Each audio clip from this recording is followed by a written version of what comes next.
Pessoal, então, bem-vindos aí, né? Boa noite. Vamos para a nossa, de fato, primeira aula de microbiologia, né? Que a gente vai ter. A primeira aula oficial a gente fez mais discussão de plano de ensino, né? Discussão de como seria o sistema avaliativo da instituição. E agora a gente vai, de fato, para a primeira parte de conteúdo mesmo da disciplina de microbiologia agrícola. Essa disciplina, ela é importantíssima do ponto de vista de manejo de manejo agrícola. Tá? Nessa disciplina a gente vai aprender, na primeira parte dela, né, que são 3 VAs, conceitos básicos da microbiologia. Né? Então a gente vai ver o que é um fungo, o que é uma bactéria, o que é um vírus, como se comportam, como reproduz, como se alimentam, enfim, todas essas características. Num segundo momento, a gente vai ver os principais organismos de importância agrícola, né, e no terceiro momento, de fato, a aplicação deles em campo. Então, a microbiologia como ciência, ela é incrível, né? Ela é uma ciência que ainda está engatinhando, tem muita coisa a ser descoberta ainda, muita coisa a ser estudada dentro dessa ciência. As outras ciências na agronomia, dentro da ciência do solo ainda falando, né, a física, a química, manejo de conservação, tudo isso a pesquisa já andou bastante, né? A ciência já descobriu bastante, tanto que quase é inviável a experimentação hoje em dia com tentando trabalhar características químicas do solo, né? Fertilizante, adubo, manejo, adubação. Por quê? Porque muito já foi estudado e não tem muito mais para onde avançar, a não ser o desenvolvimento de novas tecnologias de adubação, de novos compostos, enfim. Mas fazer adubação com doses de nitrogênio, adubação com doses de potássio, fazer um experimento com isso já é algo batido, né? Já é algo que não passa mais em artigos mais criteriosos, né? Às vezes para um TCC, essas coisas mais simples, sim. Mas dentro da ciência do solo, a microbiologia do solo está no início. Né? A gente não sabe nada da gama de organismos que vivem no solo e da sua importância agronômica. A microbiologia dentro da agronomia ela é dividida em duas partes. Né? A microbiologia que estuda os organismos benéficos e aquelas que estudam os organismos que causam doenças. Os benéficos a gente vê aqui, na microbiologia agrícola. Tá? Então a gente estuda aqueles que nós chamamos de promotores do crescimento vegetal. Aqueles que são maléficos, que causam doenças, a gente vê na fitopatologia, né, que é outra disciplina, é outra ciência. Que também dentro da agronomia é algo que tem muito a evoluir, a caminhar e muita coisa ainda para ser estudada e vista dentro dessas ciências que envolvem micro-organismos. Mas a microbiologia agrícola ela é linda, é a melhor disciplina que existe. Né? Aqui a gente vai estudar então a interação benéfica, né, desses organismos do solo com as plantas. Né? Então a gente vai estudar o que nós chamamos de simbiose, né, que seria aquela interação onde um organismo ajuda o outro. Tá? Eu tenho interações mutualísticas obrigatórias e não obrigatórias. Né? Obrigatórias seriam aquelas que os dois se ajudam e eles precisam um do outro para viver, e as não obrigatórias ou facultativas são aquelas que eles vivem sozinhos, mas quando estão na presença um do outro, se ajudam e se beneficiam. A gente vai ver bastante então desses organismos simbióticos. Tá? Microbiologia então é uma palavra que deriva aí do grego, né? Micro, pequeno, bio, vida e logia, estudo. Né? Seria estudo da vida microscópica, da vida pequena. E a gente basicamente se restringe a estudar dois grupos de organismos, que são os fungos e bactérias. Tá? A gente também tem os vírus, nematóides e outros indivíduos microscópicos dentro da microbiologia, mas em sua grande parte eles não são dos causadores de benefícios, né? Eles são causadores de doenças. Embora ultimamente a gente tem visto bastante, lido bastante sobre vírus, né, e sua interação com outros organismos, a gente chegou aí a gente viu, né, vários artigos publicados que mostram que os vírus foram fundamentais na evolução da vida na Terra. Né? Nosso genoma, por exemplo, cerca de 80% dele é composto de DNA que vírus trouxe. Né? Então, nós somos criação viral. Então, a gente está passando por um problema grave aí por conta de um vírus que a gente não é adaptado, mas que logo, logo a gente vai conseguir superar esse problema, mas os vírus eles não são de todo vilões, né? Então a gente tem aí alguns problemas, claro, com a presença desses organismos. Gente, se tiver alguma pergunta, pode fazer na hora, que eu vou estar aqui lendo o chatzinho, né? Letícia Bruna tá aí. Desculpa. Então, se a vida microbiana não tivesse evoluído, a gente nem estaria aqui, né? A vida veio a partir de uma única célula, né? De uma bactéria, de um procarioto, melhor dizendo, dos grupos das arqueias, que foi evoluindo, que chegou até o que nós somos hoje. Então, eles saíram para organismos aquáticos mais evoluídos, que evoluíram para organismos aquáticos mais elaborados, que parte deles viraram plantas, outros fungos, e assim por diante, até chegar na gama de espécies que a gente tem hoje. Nós somos a evolução de uma única célula que aconteceu bilhões de anos lá atrás, né? E o porquê que eles são tão importantes para os seres humanos? A gente não consegue basicamente viver sem eles, tá? Eles são fundamentais, a nossa microbiota, né? Eles exercem função no nosso organismo, isso falando da vida humana, né? Que o nosso corpo não é capaz de fazer, né? Então, coisas simples como digerir alimentos, se não fosse a ajuda dos micro-organismos, a gente não conseguiria, a gente ia sofrer com problemas de inanição e desnutrição, mesmo se alimentando. Ia morrer de fome comendo. Por quê? Porque organismos são responsáveis por algumas funções, e como exemplo dessa, a digestão, né? Tanto que quando a gente fica doente, quando a gente toma um antibiótico, aliás, antibiótico é um tipo de medicamento destinado para bactérias, tá? Quando você toma um antibiótico, então quando você fala, tô gripado, vou ali tomar um antibiótico, você tem o direito de dar um tapa na cara dessa pessoa e falar, você está errado, volta para casa e se isola. Antibiótico não é doença para vírus, não é doença para fungo, não é remédio, melhor, né? Para vírus não é remédio para fungo, não é remédio para febre. Antibiótico, tipo azitromicina, é remédio para bactéria. E estão tomando aí para outras coisas.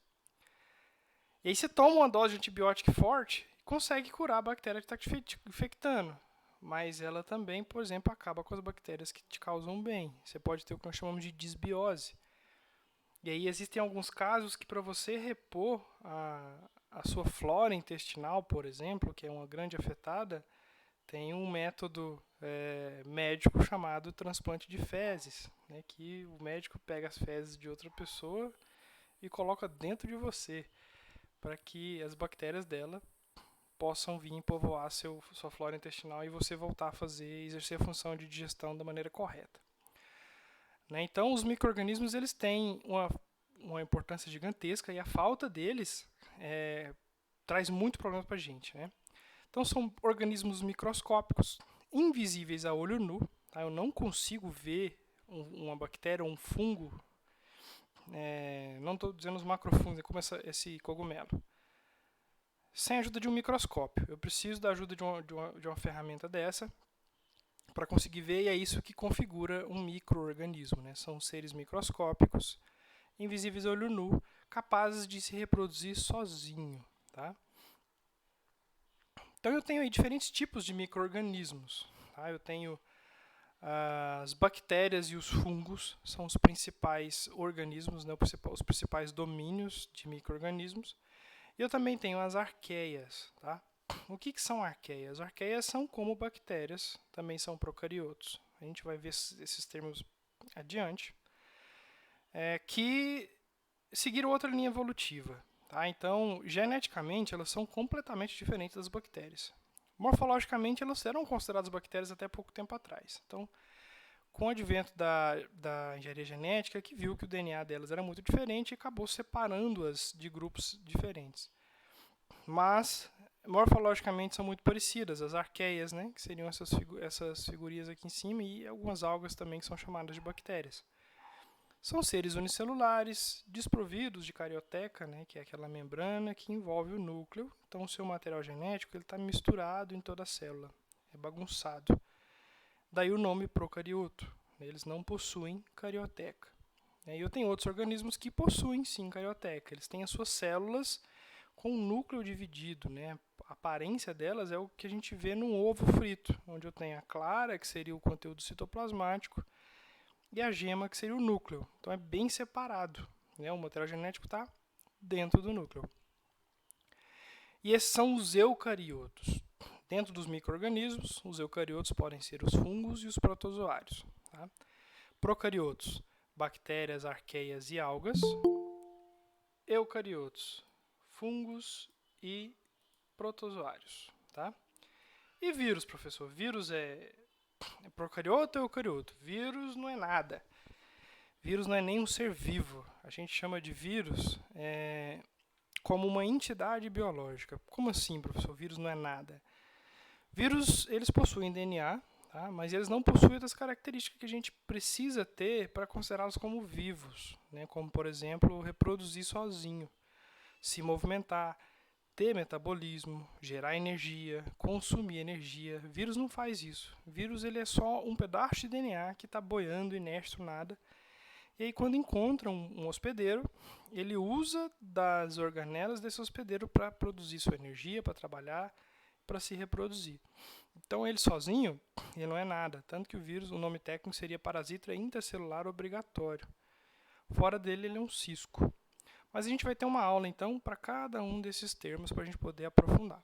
Mas, em resumo, temos aqui do lado, na plaquinha, as bactérias, fungo, né, na forma de um cogumelo, um macrofungo, aqui vírus, aqui uma alga, que também é um tipo de bactéria, tá? Esqueçam alga como aquele indivíduo que a gente acha, aquela folha que o japonês enrola em sushi para comer. Não, a gente não está falando dessas algas. Perdão, gente. E vírus, né? Aqui a gente tem um vírus, um retrovírus, que se assemelha ao vírus do vírus da AIDS, né? E a gente tem visto bastante vírus hoje em dia. E agora tem um videozinho aqui, ó, para vocês acompanhar rapidinho.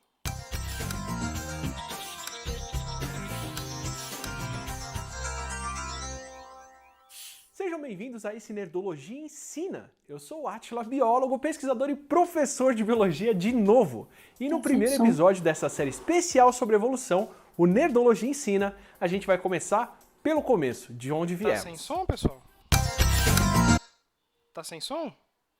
Tá sem nada pra mim não. Bom, então vou fazer o seguinte, eu vou postar esse vídeo no Ava para vocês assistirem, né? Que é até melhor, porque como eu vou postar essa aula no YouTube, se eu botar o vídeo do Nerdologia lá, vai dar conflito de direitos autorais, tá? Então, vou postar o vídeo do Nerdologia lá, como conteúdo complementar para vocês assistirem. Provavelmente uma pergunta da atividade pós-aula vai ser relacionada ao vídeo. Então, gente, a microbiologia como ciência, ela começou em menos de 400 anos. Tá? Ela é extremamente recente, até porque a gente não tinha tecnologia para conseguir estudar micro-organismos, né? Eu preciso, primeiro, conseguir ver em tamanhos muito pequenos e depois conseguir reproduzir esses indivíduos, né? São duas coisas fundamentais para pessoas que trabalham com micro-organismos, é poder vê-los e poder reproduzi-los. E até então a gente não tinha tecnologia para isso.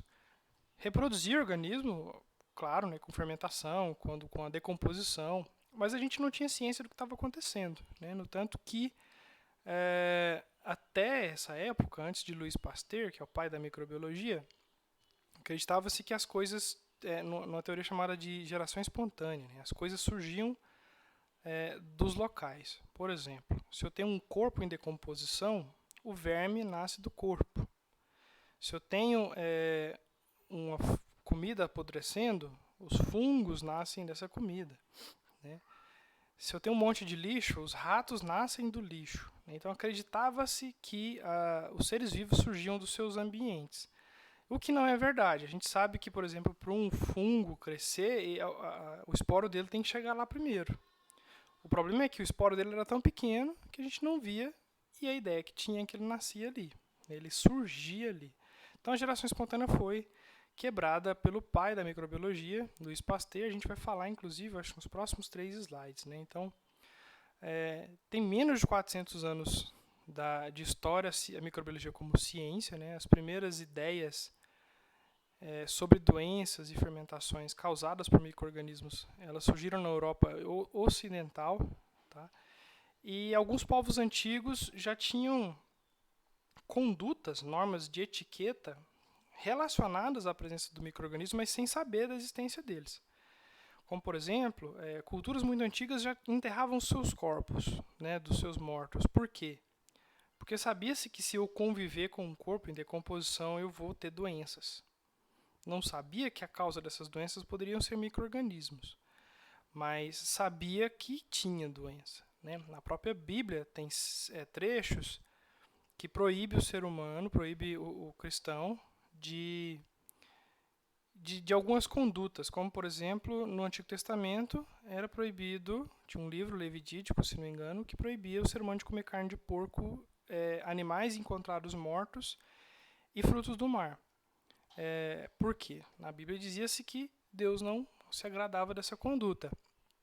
Mas a gente sabe que esses tipos de alimentos são muito fáceis de ter micro-organismos que causam mal. Então a pessoa comia, passava mal e achava que aquilo era uma mensagem divina, né? E aí passava isso para a cultura. Então tudo isso é ligado à presença de micro-organismos. Até o micro-organismo mais importante da história, que é a Saccharomyces cerevisiae, que é o organismo responsável pela fermentação de cereais maltados e produz uma bebida inebriante maravilhosa chamada cerveja, né? E tudo isso é ação microbiana. Então a gente já trabalha com micro-organismos há muito mais tempo do que a gente sabe da existência deles. E a cerveja é uma bebida que existia já no Egito Antigo, 2000 anos antes de Cristo. Então é uma tecnologia que o ser humano já convive, trabalha e depende, mas que ele passou a conhecer tem pouquíssimo tempo. Mais algumas colocações aqui de civilizações que tinham contato com micro-organismos, né? Na Índia, 1300 anos antes de Cristo, proibia-se o casamento de pessoas com tuberculose, tá? O Gilson Eduardo Baroni, esse perdido não vai ter como você... Não entendi, Gilson. Período. Esse período não vai ter como você ensinar a fazer cerveja? Sim, nessa disciplina a gente pode aprender a fazer cerveja. Tá? Vamos ver se as aulas práticas nos autorizam as aulas práticas e a gente pode marcar de estudar a fermentação de maneira mais técnica e produzir cerveja. É interessante. O equipamento todo a gente tem. Tá? Livro do Números falava para o isolamento de pessoas com infecção como lepra e gonorreia e de cadáveres. Deuteronômio proibiu o consumo de carne de porco, marisco e animais encontrados mortos. E na China, né, já se utilizava, por exemplo, sandálias mofadas para controle de infecções bacterianas. Hoje a gente sabe o porquê. Mofo normalmente é causado por uma classe de fungo que nós conhecemos como Penicillium. Um fungo Penicillium, ele produz uma substância que nós chamamos de penicilina, que é um antibiótico. Então, quando a pessoa está com infecção bacteriana e ela usa uma chinela mofada, aquele fungo vai produzir uma substância que vai matar as bactérias e curar a pessoa. Os chineses sabiam por quê? Não, eles só sabiam que funcionava. Mais uma vez, o ser humano lidando ali com os organismos sem saber como, mas vivendo dele, né? Vários povos antigos já faziam uso de alimentos à base de atuação microbiana, né? Então a cerveja, como eu expliquei para vocês, vinho na Grécia, Kil, que é uma cerveja de arroz, saquê, que é um fermentado também de arroz, shoyu, que é molho de soja fermentado, leite fermentado, que é Yakult, né? E quilmes, que é um leite fermentado de camela, viu, gente? Aqui está escrito camelo, mas está errado, é a fêmea. Por favor, não confundam um camelo com a camela na hora de tomar o leite. É perigosíssimo isso. Então, essas culturas todas, elas estão ligadas à atuação do micro-organismo, né? Basicamente, a grande maioria das religiões, por exemplo, tem em seus rituais bebidas alcoólicas de origem de fermentação de micro-organismos. A igreja cristã, por exemplo, ela tem um vinho muito presente, né? Na nórdica tem o hidromel, algumas culturas celtas têm a cerveja, tá? Então todas essas culturas têm em seus rituais bebidas alcoólicas. Isso é fácil de ser entendido antropologicamente falando, porque essa bebida traz sensações diferentes, né? E não se sabia o porquê trazia. Acreditava-se que era uma bênção divina. É uma bênção divina. Mas a gente sabe hoje como ela atua, né? Que é o álcool no organismo, traz aquela sensação de relaxamento, em alguns casos, em exagero, euforia. E isso era entendido, numa época que não se sabia nem da existência do álcool, como ação de alguma deidade, né? De alguma divindade. Esse aqui é o Louis Pasteur, né? É o pai da microbiologia que nós conhecemos hoje em dia. Esse rapaz, ele foi responsável, então, pelo início do estudo da ciência desses seres invisíveis e microscópicos. Ele não concordava muito com a ideia da geração espontânea, de seres vivos que vão surgir do nada, né? Então, ele fez um experimento muito comum, que é o da garrafa do do pescoço de ganso, onde ele colocou em 2 garrafas meio de cultura. Meio de cultura é uma substância onde organismos crescem com mais facilidade, né? Bactérias, fungos. Então, no meio de cultura dos 2, ele ferveu para garantir que o que tivesse ali teria morrido. Ele deixou essa garrafa com esse pescoço e deixou um fogo bem aqui, ó, na volta do pescoço. O outro ele deixou sem. E ele percebeu no que ele deixou sem, cresceu um monte de bactéria, um monte de mofo. E nesse que ele deixou o bico da garrafa com fogo, não cresceu. Então quer dizer o quê? Os seres não nascem dos meios, eles precisam chegar. Por que não cresceu nesse? Porque o fogo estava na ponta, impedindo que qualquer coisa viva passasse. No outro cresceu, porque não tinha essa proteção. Né? Então, ele que inventou o que nós chamamos de pasteurização, né? Que é um método de morte dos micro-organismos. Então, o nome pasteurização vem do nome dele, Louis Pasteur. Então, leite pasteurizado é um leite que passou por uma temperatura muito alta, depois uma temperatura muito baixa, e foi armazenado sem contato exterior. Isso fez com que matasse os organismos que estão ali presentes e outros organismos novos não chegam. Então, por isso que o leite longa-vida, pasteurizado, ele tem essa validade tão longa, porque não tem micro-organismo ali para começar a decomposição para azedar o leite, né? Anthony von Leeuwenhoek, esse rapaz aí, ele também, alguns microbiologistas, o tem como pai da microbiologia também. Tá? E aí fica a briga. Por quê? Porque ele quem inventou o primeiro protótipo de microscópico, ao passo que Louis Pasteur foi o cara que trabalhou diretamente com os micro-organismos. Eu, particularmente, acredito que o Louis Pasteur ele é mais pai da microbiologia porque ele desenvolveu métodos de reprodução desses seres. Leeuwenhoek, ele só inventou uma lupa capaz de enxergar. Né? Então, era essa aqui, onde tem uma pequena lente de vidro aqui, esse parafuso ele ia apertando e ia curvando a lente, fazendo com que aproximasse, e aí ele observou pequenos seres vivos na placa bacteriana dentária de um dos funcionários dele, né, e relatou lá para a Sociedade Real de Londres na época. Sociedade Real de Londres era o que nós temos hoje como ciência, né? Foi ali que a ciência nasceu, onde você descobriu uma coisa, apresentava, outras pessoas te questionavam e você convencia elas que não estava mentindo e aquilo passava a ser um conhecimento. Então foi ali que, inclusive, nasceu as primeiras revistas científicas, né, os periódicos, onde você submetia o seu artigo para ser avaliado por outras pessoas. Se ele fosse avaliado e convencesse, ele era publicado. E assim nasceu meio que a ciência como a gente trabalha com ela hoje. Né? Ela ainda é cheia de falhas, mas ela funciona muito bem dentro do que ela se propõe.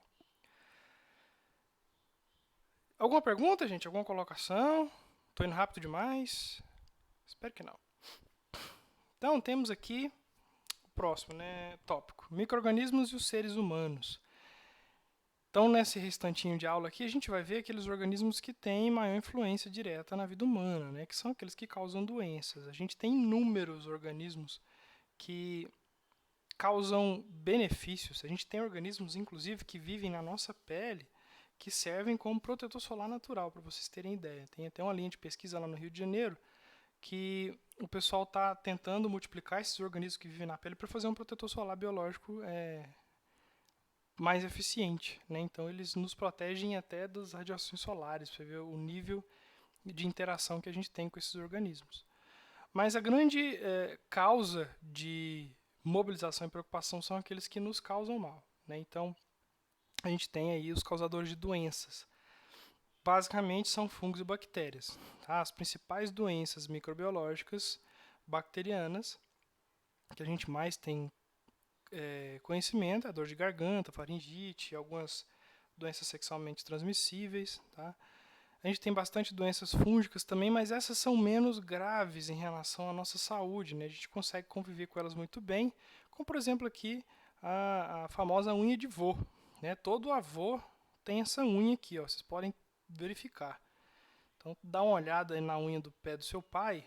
Se ele tiver com essa unha aqui, é porque ele está perto de ser avô, se ele não for ainda. Então cuidado, viu? Então unha de vô, ela é transmissível, né? A sorte é que todo vô corta a unha com canivete, mas se ele cortar com aquele unhex e você cortar também, você vai pegar a unha de vô. Tá? Então tem que tomar cuidado com essas doenças. Mas não é nada grave, sabe? O número de doenças bacterianas mortais é muito maior do que o número de doenças bacterianas fúngicas. Isso porque a dinâmica reprodutiva das bactérias é muito mais rápida, tá? E eles são muito mais mutantes. Tanto que a gente tem algumas bactérias mortais na história que causaram doenças clássicas, como por exemplo a peste negra, né? A peste bubônica, ela é causada por uma bactéria que dizimou aí 1/3 da população mundial na Idade Média. 1/3 da população mundial. Então, tenham noção da quantidade de pessoas que morreu nessa época. A gente também tem outras doenças bacterianas graves, como a meningite. Todas essas são doenças causadas por bactérias. O que a gente precisa se preocupar nesses casos? Normalmente é na transmissão, né? Porque quando eu pego uma doença dessa, o tratamento é muito complicado. O antibiótico ele causa muito mal para a gente. Por quê? Porque no nosso corpo não tem só bactérias que causam doenças. A gente tem, inclusive, muito mais bactérias que nos fazem bem. Mas quando a gente toma um remédio contra a bactéria, ele não escolhe o que vai atacar. Ele não escolhe só curar a dor de garganta. Ele vai curar a dor de garganta, ele vai acabar com as bactérias do seu intestino, ele vai acabar com as bactérias do seu corpo que te fazem bem. E aí você vai sofrer o que nós chamamos de desbiose. Então, tem que saber usar medicamento bacteriano. Tem que saber, tem que ir no médico. Não dá para fazer automedicação. Então, no Brasil, tem cerca de 10 anos, a legislação começou a exigir que, para a venda de antibióticos, tivesse receita médica. Isso é muito bom. Não resolve porque todo mundo tem acesso ainda a antibiótico. Mas você tem que saber tomar. Por quê?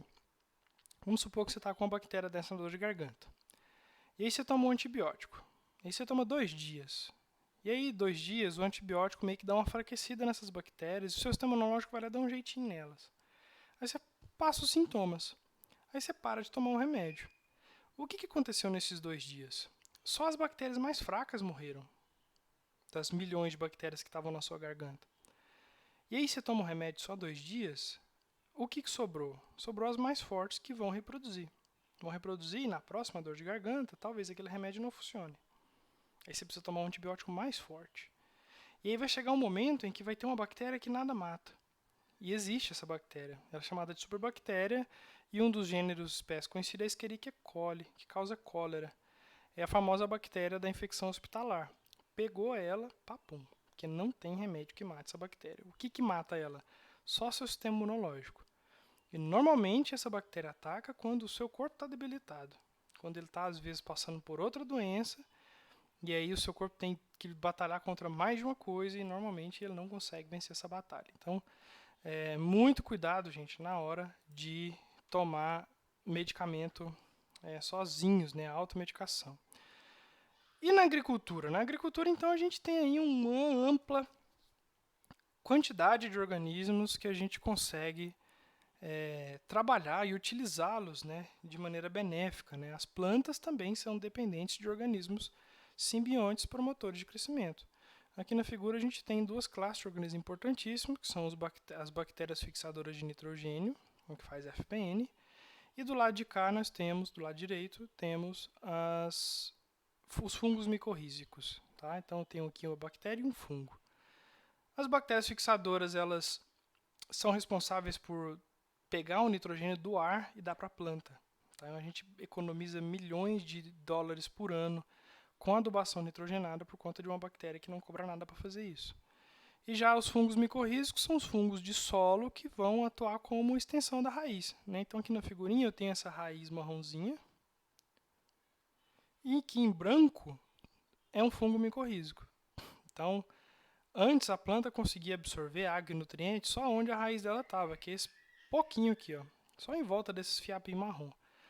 Quando o fungo se liga à planta, ele consegue explorar uma área muito maior de solo e ajudar a planta a absorver água e nutrientes.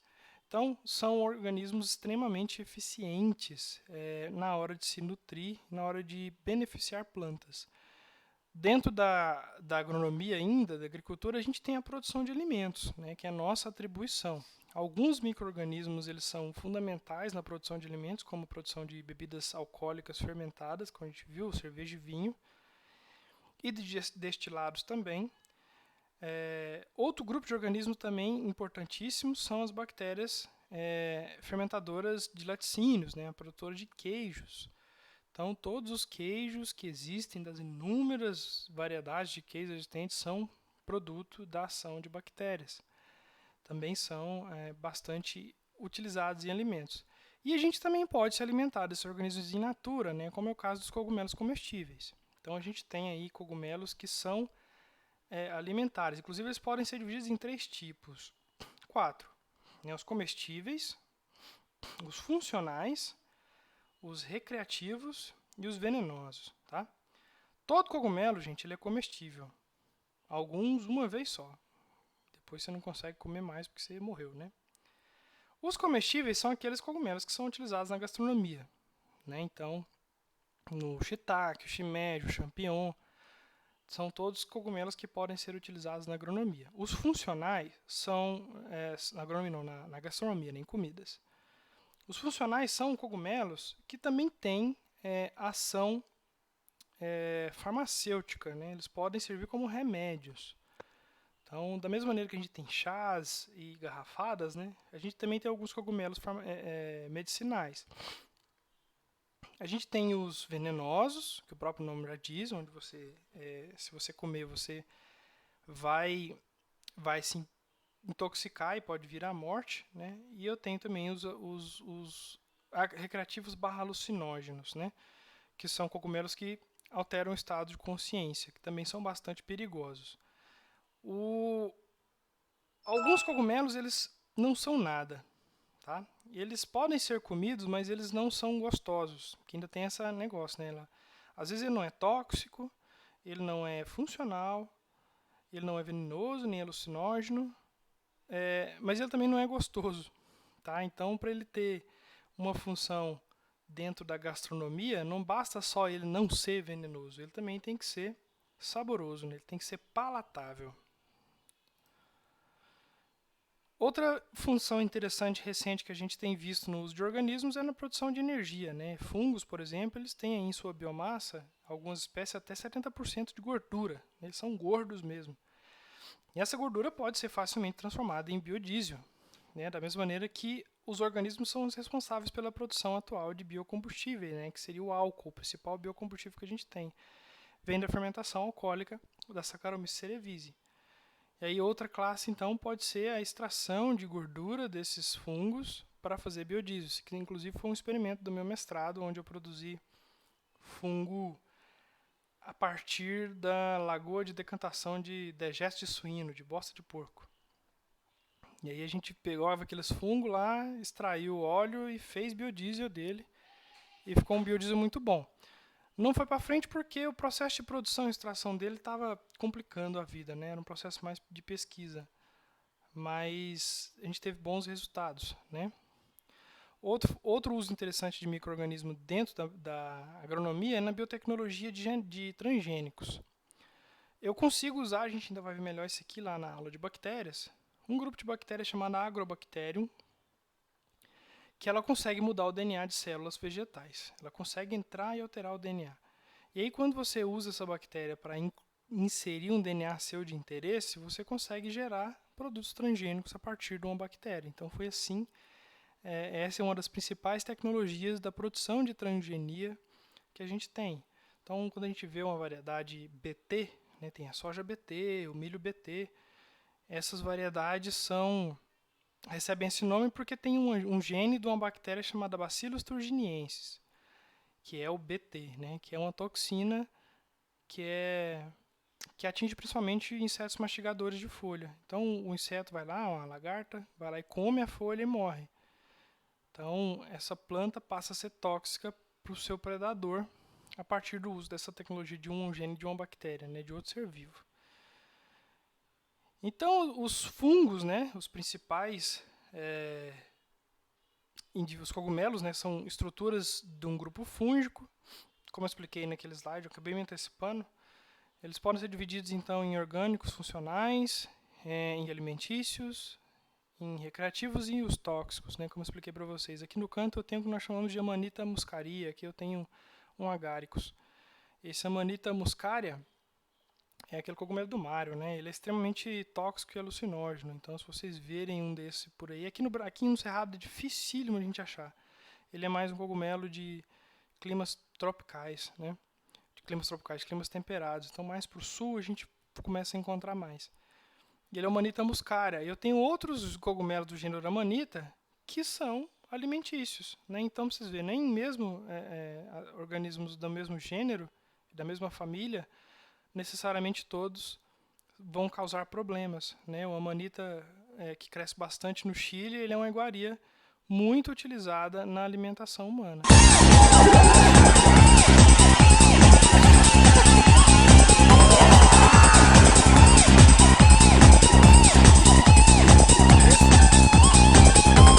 Meu Deus, que barulheira. Esse vídeo aqui mostra o seguinte. Esse fungo aqui chamado Clavíceps púrpura, ele é um fungo que causa uma doença em gramíneas que nós chamamos de carvão. Tá? O carvão de gramíneas nem sempre é tóxico. No caso do carvão do milho, que faz a espiga ficar parecendo um cérebro, é horrível assim. Deixa eu ver se eu acho uma foto dela aqui para vocês verem. Vocês estão vendo o meu vídeo? A minha tela?